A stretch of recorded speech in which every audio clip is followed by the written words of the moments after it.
नमस्कार। UST news में आप सबका स्वागत है। सावन के पवित्र माह के अवसर पर यूएसटी न्यूज़ का यह पहला अंक है और इस अवसर पर हम उत्तर प्रदेश, बिहार और दिल्ली के तमाम दर्शकों को सावन की शुभकामना देते हैं। सावन की जब बात हो और भोलेनाथ की बात न हो, ऐसा हो नहीं सकता। यूँ तो शिव भक्ति के लिए 12 ज्योतिर्लिंग के बारे में आप सबों ने सुना होगा।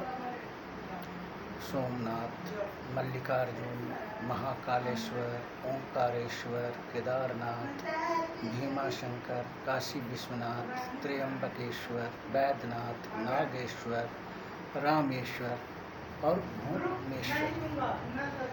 इन 12 ज्योतिर्लिंगों पे सावन के पवित्र महीना में लाखों की संख्या में भक्त पहुँचते हैं और शिव भक्ति में लीन हो जाते हैं। इसके अलावा अमरनाथ, शिवखोड़ी आदि जगहों पर भी शिव भक्तों का सावन मास के अवसर पर अथाह भीड़ देखने को मिलती है। सावन माह हिंदी के महीनों के अनुसार 5वें नंबर पर आता है। फाल्गुन, चैत, बैसाख, जेठ, आषाढ़ और सावन। तो हमारा महीना चैत से शुरू होता है, तो चैत, बैसाख, जेठ, आषाढ़, 5वां सावन।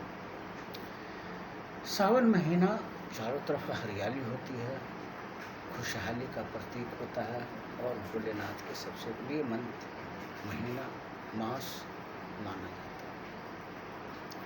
यूँ तो हम सावन मास के अवसर पे कई त्यौहार मनाते हैं और इस अवसर पर हरियाणवी तीज, नाग पंचमी और रक्षाबंधन प्रमुख है। इसके अलावा भी इस बार सावन माह में ही राष्ट्रीय त्यौहार 15 अगस्त भी पड़ने वाला है और सावन से जुड़े हुए अनेक पौराणिक कथा। जब सनत कुमार ने भगवान शिव से पूछा कि सावन महीना आपका सबसे प्रिय महीना क्यों है, क्या कारण है,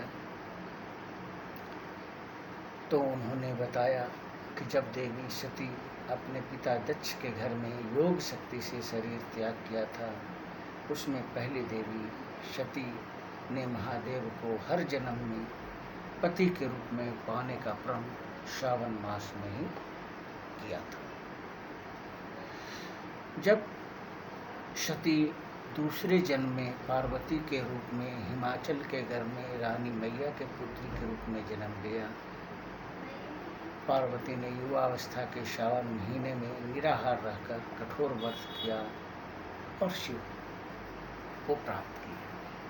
इस प्रकार अनेक कथाएं हैं, अनेक किंवदंती है, अनेक विचार हैं, लेकिन सार एक ही है कि हम सब मिलकर सावन में भगवान शंकर की आराधना करते हैं, भक्ति करते हैं, पूजा करते हैं और इससे हमें मानसिक शांति तो मिलती ही है और हमारी मनोकामना भी पूर्ण होता है। हमारा मनोविज्ञान, हमारा साइकोलॉजी भी बहुत मजबूत होता है। सावन 2024 की बात हो और भारत में राजनीति न हो, ऐसा हो नहीं सकता। इस बार भी उत्तर प्रदेश के मुख्यमंत्री ने हरिद्वार से कांवड़ लेकर जाने वाले रूटों पर दुकानदारों से अपना नेम प्लेट लगाने का आग्रह किया। गांव की भाषा में संक्षेप में कहें तो उन्होंने कहा कि दुकान पर आप अपना नाम लिख दें ताकि कांवड़ियों को यह पता चले कि हमें किन के दुकान में खाना है और किन के दुकान पर नहीं खाना है। धर्म के आधार पर और कानून के आधार पर नाम पूछना कोई गलत काम तो नहीं है। किसी का किसी से नाम पूछना अपराध नहीं है। फिर भी तुष्टीकरण के कारण और राजनीति से प्रेरित होकर कुछ अधिवक्ताओं ने कानून का दुरुपयोग कर कोर्ट से स्टे लेकर मुख्यमंत्री के आदेश को कुछ दिनों के लिए तो रुकवा लिया, लेकिन कहीं न कहीं हिंदू समाज अपने आप को ठगा हुआ महसूस कर रहा है। 15 दिन की कांवड़ यात्रा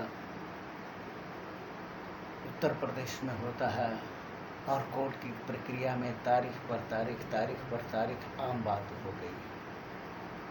फिर भी भारतीय न्याय व्यवस्था में भारत के हिंदुओं की आस्था है। हमने एक तरफ भगवान राम के मंदिर के लिए अनेकों वर्ष तक कानूनी लड़ाई लड़ी, वहीं दूसरी ओर उसी कोर्ट के जज हर साल रामनवमी की छुट्टी का आनंद भी उठाया करते थे। तो ऐसी डबल स्टैंडर्ड का काम अक्सर देखने को मिलता है। भारत के किसी भी कानून के तहत किसी से नाम पूछना गुनाह नहीं है, अपराध नहीं है, तो दुकानदार को अपना नाम बताने में क्यों शर्म आता है? अगर किसी को पंडित जी नाम पसंद है, किसी को माँ दुर्गा नाम पसंद है, किसी को महादेव पसंद है, या कहें कि किसी को अगर हिंदू धर्म ही पसंद है, तो अपनी स्वेच्छा से अपना धर्म परिवर्तन कर हिंदू बनकर खुलेआम भक्ति करे ना। हम हिंदू उदारवादी होते हैं। जब धर्म परिवर्तन कर भारत के कई नेता स्वयंभू ब्राह्मण अपने आप को कहते हैं, जबकि ब्राह्मण जन्म से होता है, ब्राह्मण कर्म से होता है, ब्राह्मण पर नाम परिवर्तन करने से कोई ब्राह्मण नहीं होता। लेकिन चलिए, ये विवाद है, ये जीवन है, ये माया नगरी है, ये चलता रहेगा और भगवान भोलेनाथ की भक्ति भी जारी रहेगी। तो सावन के अवसर पर पहला अंक आप सबों को कैसा लगा कमेंट करके ज़रूर बताएं, और मनोबल बढ़ाने के लिए लाइक करें, सब्सक्राइब करें, ताकि हम आपको अच्छी से अच्छी राजनीतिक विषय वस्तु पर, सामाजिक विषय वस्तु पर, वैज्ञानिक विषय वस्तु पर, भौगोलिक विषय वस्तु पर नए नए तथ्यपरक जानकारी आप लोगों के बीच में लाते रहें। आपको बता दें, मेरा 3 कार्यक्रम इस चैनल के माध्यम से होगा। पहला सुबह सुबह का जो कार्यक्रम है उसका शीर्षक होगा मंदिर चलो। जी हाँ, कभी कभी होता है कि कुछ लोग बीमार होते हैं, अस्पताल में होते हैं, वो मंदिर नहीं जा सकते। कुछ विकलांग होते हैं, वो प्रतिदिन मंदिर नहीं जा सकते, या कुछ लोग व्यावसायिक कारणों से समय की कमी होने के कारण भी मंदिर नहीं जा पाते हैं। तो हम उनको प्रतिदिन मंदिर का दर्शन कराने का प्रयास करेंगे, उन्हें जोड़ने का प्रयास करेंगे। और हमारा दूसरा कार्यक्रम होगा ब्रेकिंग न्यूज़, जो कभी भी किसी भी वक्त विषय वस्तु की गंभीरता को देखकर आप लोगों के बीच में लाते रहेंगे। इसके अलावा हमारा अंतिम कार्यक्रम होगा राशिफल, ताकि आपका दिन अच्छा हो, आपका आने वाला भविष्य उज्जवल हो। इसी कामना के साथ हम आप लोगों के बीच में राशिफल नाम का कार्यक्रम भी प्रसारण करते रहेंगे। धन्यवाद। आप लोगों का प्यार और स्नेह की कामना के साथ एक बार फिर हम बोलते हैं जय भोलेनाथ, जय महादेव। आप सबों को भगवान भोले शंकर हर मनोकामना पूर्ण करें।